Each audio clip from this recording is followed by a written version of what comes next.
ગુજરાતનો આવાજ।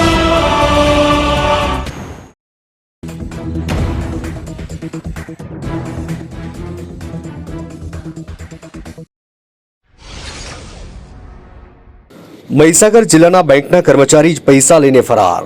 Virpur bank of બરોડાનો cashier 10 થી વધુ ગ્રાહકોના નાણાં લઈ થયો છૂમંતર। ગ્રાહક બેંકમાં પૈસા ઉપાડવા જતા ખ્યાલ આવ્યો કે ખાતામાં પૈસા જમા થઈને પણ ઉપાડી ગયા। બેંકમાં પૈસા ઉપાડવા જતા ગ્રાહકોને પૈસા નથી, બેલેન્સ નથી, પછી આવો ચેક મૂકીને જાઓ, હું ફોન કરીશ તેમ કહી ઠગાઈ કરી। બરોડા બેંકમાં પૈસા ઉપાડવા માટે આવ્યો, ચેક ભરીને 75,000નો ચેક ભરીને કેશિયરને આપ્યો।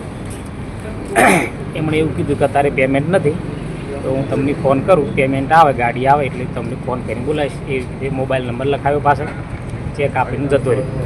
સાહેબે લગભગ અંદાજે 4:30 વાગે આમ ફોન કર્યો 11 તારીખે કે પૈસા આવ્યા નથી, એટલે આવતીકાલે શનિવાર, રવિવાર અને સોમવારની રજા છે, એટલે મંગળવારે સવારમાં આવજો। પછી મંગળવારે સાહેબને ફોન કર્યો તો સાહેબે એવું કીધું કે ભાઈ હજુ સુધી ગાડી આવી નથી, આવશે એટલે ફોન કરીશું।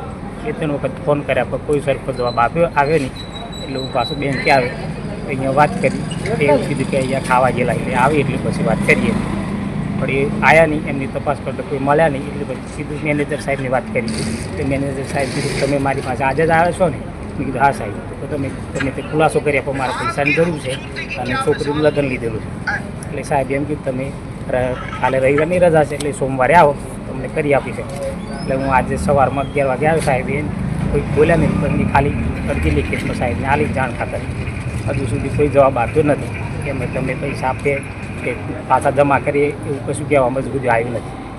અને પૈસા મળશે તો જ હું બેંકમાંથી આજે ઘેર જવાનો, બાકી કોઈ જ રોકવાનો। શું નામ છે તમારું? ખોટ જેઠાભાઈ સોમાભાઈ, ગામ ખોટા। દિલ્હીનો રવિન્દ્રભાઈ વતની, મારા દાદાની ક્રોપ લોન ચાલતી હીરાભાઈ શંકરભાઈના નામે તારીખ 8/4ના રોજ હું ક્રોપ લોન ભરવા માટે 2,99,000 રૂપિયા રોકડા બેંકની અંદર ભરેલા છે, અને તે રકમ ક્રોપ લોનની મારા ખાતામાં, મારા કાકાના ખાતા બનુભાઈ હીરાભાઈના ખાતામાં તારીખ 11/4ના રોજ 2,80,000 રૂપિયા ઉપાડવા માટે ચેક કેશિયરને આપેલો હતો। તો તે દિવસે કેશિયર દ્વારા એવું જણાવવામાં આવેલું છે કે અમારી બેંકની અંદર આજે કેશ નથી, તમે ચેક મૂકીને જાઓ, પછી તમારી રકમ અમે તમને બોલાવીને આપીશું। અમે બેંકના કેશિયર હોવાના નાતે અમે એમના ઉપર ભરોસો મૂકી અમારો ચેક બેંકની અંદર આપેલો।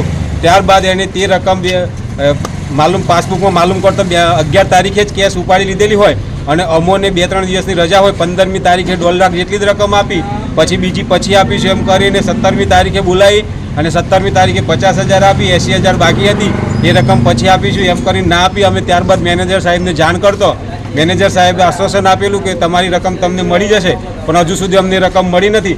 અમે એમને અરજી લેખિતમાં પણ આપી છે, અમે પોલીસ ફરિયાદ કરવા માટે ગયા છે, તો પોલીસ દ્વારા એવું જણાવવામાં આપ્યું છે કે અમે બેંક દ્વારા ફરિયાદ લીધેલી છે, અમારી ફરિયાદ પોલીસે એકલી લીધી નથી। અને ત્યારબાદ અમે દાહોદ રિજનલ ઓફિસમાં પણ ફોન કરેલો છે, તો દાહોદ દ્વારા એવું જણાવેલું છે કે બેંકના કર્મચારીએ ગુનો કર્યો છે તો તમને બેંક વળતર આપશે, પણ ક્યારે આપશે? અમારા પૈસા ખેતીના હતા અને ખેતી માટે વાપરવાના હતા, આજે અમને પૈસા ના મળે તો અમે શું કરીએ? અમારા વ્યાજ કોણ ભરશે? ખેતીની રકમ અમને બેંકે લોન તરીકે આપી અને એ રકમ અમારી કેશિયર ઉપાડીને લઈ ગયું, તો અમારે એ વ્યાજ કોણ ભરશે? આ એક મોટો સવાલ છે। એટલા માટે અમને જલ્દી ન્યાય મળે અને આ રજૂઆત સરકારશ્રી અને મુખ્યમંત્રી સુધી પહોંચે એવી અમારી ઉગ્ર માગણી છે।